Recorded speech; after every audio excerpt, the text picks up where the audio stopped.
This video is brought to you by Surfshark VPN.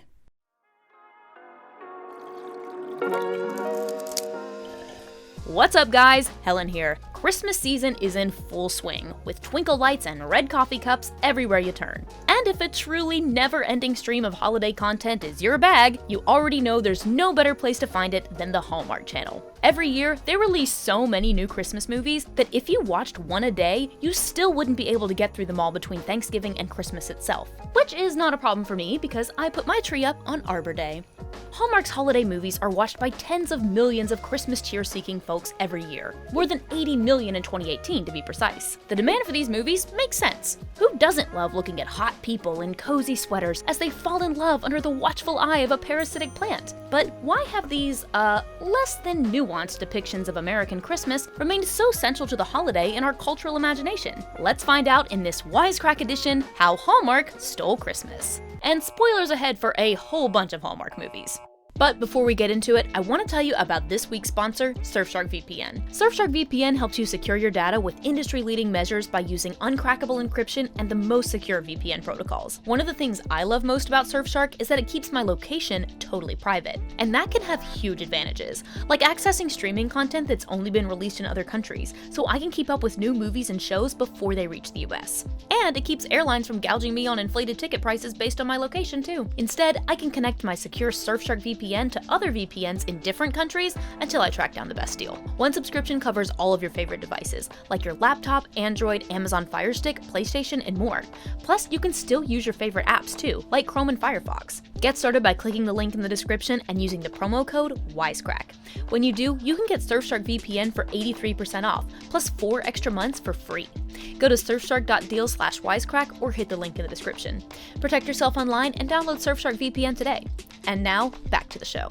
To understand the Hallmark Christmas movie industrial complex, we need to look at the history of Christmas in America. While Christmas celebrations first hit planet Earth around 336 CE, the holiday wasn't really seen as that sacred or that big of a deal for most of its history. In fact, as historian Judith Flanders points out, Christmas has always been a secular holiday with a religious component tacked on. See, humans have always celebrated the dead of winter with massive festivals featuring copious consumption. So early Christians basically kept the tradition going, added a virginal birth, and called it a day. But it wasn't until after the Civil War that Christmas and all its glorious commodification truly found its place in the US. Before, Christmas was loosely celebrated in America at best, and was entirely shunned by certain segments of Christianity. Puritans, for instance, didn't party down, because it wasn't mentioned in the Bible, and also because they were worried it was more about partying than piousness. But after the Civil War, it became the end-all, be-all of cozy family togetherness. TLDR, homesick, lonely soldiers latched onto Christmas as something comforting to daydream about while out on the battlefield. And their families, wishing they were safe at home, followed suit. The more everybody thought about the joy of Christmas, the more idealized it became in the popular imagination. So, when families were reunited for their first Christmas after the war, all of that yearning had an outlet, and America's basically been chasing that same holiday high ever since. Around the same time, a considerable force in creating the secular, commercialized vision of Christmas was the post-war rise of the department store. By the 1890s, people could easily get mass-produced goods at these temples of consumption at low prices or on credit, and that revolutionized retail and the way we celebrate Christmas all at once. Christmas stopped being the exclusive purview of the church, and started also being a commercial extravaganza associated with weeks of shopping, decorating, and getting into the Christmas spirit. Plenty of people did, and obviously still do, take the Jesus part of the holiday seriously too. But it's hard to ignore the allure of clothes. Treat yourself. Fragrances. Treat yourself. Massages. Treat yourself. Mimosas. Treat yourself. Fine leather goods. Treat yourself. And by the early years of the 20th century, it was standard practice for any retail establishment to offer Christmas items and to dress up their shops in festive symbols of the season. The Macy's Thanksgiving Day Parade began in 1924, and, with the help of television, has come to usher in the Christmas season for America. And here's a fun fact that blew my holly jolly mind. The US even shifted the concept of time for Christmas's sake. In 1939, President Franklin Deck the Halls Roosevelt officially moved Thanksgiving back a week. Why? Because Christmas was such a big deal that several big companies put pressure on him to give people an extra week of Christmas shopping time. So as Christmas's headquarters suddenly split between the church and the department store, it became increasingly secularized, and as a result, it came to be accepted as a universal American experience. Because what says universal American experience more than trying to assimilate to its culture? The pronounced relationship between Christmas and the concept of proper assimilation actually dates back to Victorian England. In Victorian Christmas literature, outsiders are often marked as strange by their ignorance of or hostility to British Christmas traditions. But with a little holiday spirit, these outsiders are eventually welcomed into the feast. A sort of shorthand for learning to be properly British comes with embracing Christmas and celebrating its customs properly. Around the same time, Americans zeroed in on England's Christmas customs, and that's largely thanks to a certain 20-year nap enthusiast named Washington Irving. His popular book of essays, The Sketchbook of Geoffrey Crayon Gent, features a British gentleman who invites all the farm workers on his estate to join him for a cozy-as-hell Christmas feast. And rich people in America really ran with this idea, by throwing feasts, organizing hunts, and generally doing stuff that they imagined rich Brits did during the holiday. And these American riffs on the mythology of a classic Christmas were here to stay. So, an emphasis on embracing Christmas and properly celebrating its customs, you say? Where have we heard that before? That's right, the Hallmark Channel. Your typical Hallmark Christmas movie follows a few standard plot lines, repeated ad infinitum. Woman who lives in the big city ends up in a small town by some circumstance, like a breakup or a family obligation. At first, she butts heads with a headstrong small town boy. You look familiar. I'm glad you think this is funny, Mr. Carter, because I don't like being made fun of. I find it disrespectful and totally unprofessional. But eventually, she falls in love with him and with the town's wholesome values and decides to stay. Or say, have you heard the one about the main character who stops believing in Christmas magic or is just going through some kind of crisis, but through an encounter with another character who very well may actually be Santa, an angel, or an elf, the protagonist gets their jingle bells back? Did you drive your car out here? Something like that. Christmas is not just sitting in a big house watching the festivities through the window. Or this one, which has shown up far beyond Hallmark. An American commoner, perhaps one who's employed as a nanny or a stylist, meets the prince of a fictional foreign land. She then charms him out of his stodgy ways by introducing him to both the joys of American-style Christmas and her hot bod in a ball gown. And then there's that old chestnut where a corporation, or just a really rich person, tries to change or destroy a small town's Christmas traditions. But the person they send in to take over falls in love with a local. They then convince their corporate overlords that these traditions are worth preserving after all. You get the gist. Now, throw in a few baking contests, the occasional case of amnesia, a few instances of bringing home a fake boyfriend, and you've basically got yourself a Hallmark Christmas stew. In the Hallmark universe, there's nothing a little Christmas spirit can't solve. But the reliance on small-town vibes, anti-corporatism, and humble spirit is somewhat illusory. That's because Hallmark Christmas movies thrive in this weird liminal space between rampant consumerism and anti-materialism. Sure, our protagonists start out in high-powered jobs, but these films often culminate with said protagonists, often women, realizing that their careers and presumably financial independence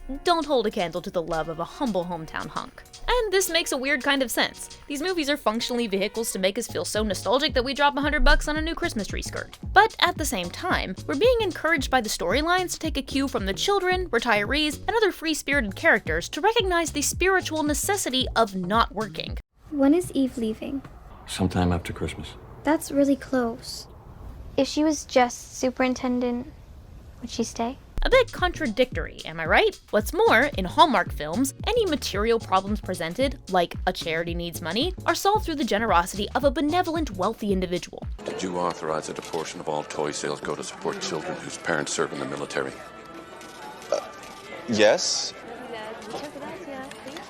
Good job. This conveniently sidesteps any commentary on, say, a need for structural change so that more people can afford Christmas gifts. And, like, basic needs, too. This is another hand-me-down that America borrowed from Victorian England. The class attitudes during Victoria's reign were reflected in the literature of folks like Mary Elizabeth Braddon, noted ragamuffin enthusiast Charles Dickens, and Augustus and Henry Mayhew.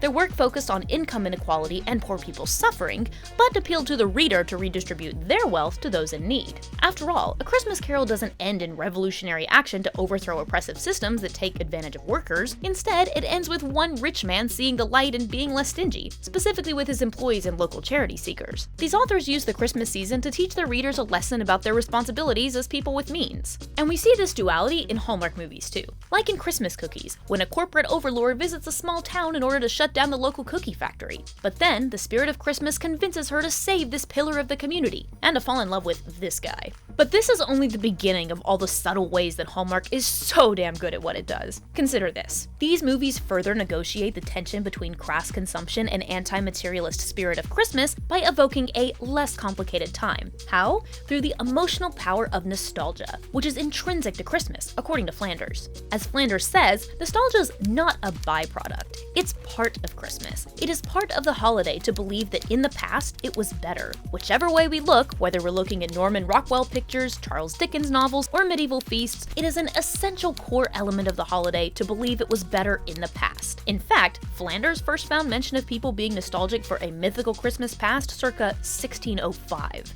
And that feels like a legit reason why Hallmark's popularity would endure in today's bad vibes party. Millennials in particular might be especially susceptible to what journalist Jeb Lund calls hauntology, the nostalgia for lost futures. Lund argues that they're people who didn't grow up in Hallmark's America and can never move there because they lack the money and the time machine required. If homeownership, leisure, and making a comfortable living doing crafts and blue-collar work remain a fantasy, they are an even more powerful fantasy for people with postgraduate degrees, six-figure debt, cratering industries, and no help on the horizon. As Lund points out, it's pretty cold of America to make us expect a Christmas that matches the hype of those Civil War-era celebrations. It can really bring your real life into stark relief, and sometimes that feels pretty damn bleak. Now, fans of Hallmark films are often very open about how they're comfort food. They do not challenge the viewer or force them to think about divisive topics, rather, they're decidedly trying to be apolitical. There is no critical race theory in the Hallmark world. Cops barely exist, because who needs them when everything is perfect? But if they do show up, they're the hunky love interest. Like in the Candace Cameron Bure 2016 time travel flick, Journey Back to Christmas. Very rarely does Jesus even get name dropped. And there's no poverty that can't be solved by a bake sale or a toy drive, because people are more than happy to organize such magnanimous events. And even when a Hallmark movie does something totally outlandish, like featuring a queer couple or main characters who aren't exclusively rich and white, they still don't challenge the overall narrative of Christmas. The one where it's the ultimate American experience, and the one which most reflects our national values. I mean, heck, even the fleeting Hanukkah-themed films use the same imagery. Because no matter which way you slice this Yule log, these movies' nostalgia and simulation of American Christmases past serves to reinforce our idea of Christmas as intrinsic to some magical American spirit. Even, or maybe especially when the traditions being depicted aren't necessarily religious, Hallmark Christmas movies are teaching us what it means to be American. They codify rituals. They're not simply selling greeting cards and ornaments during commercial breaks. They're selling viewers a vision of real America. Christmas traditions aren't just warm, fuzzy, and nostalgic, but part of the experience of being American, regardless of religion. And it's a necessary component of assimilation for those deemed outsiders.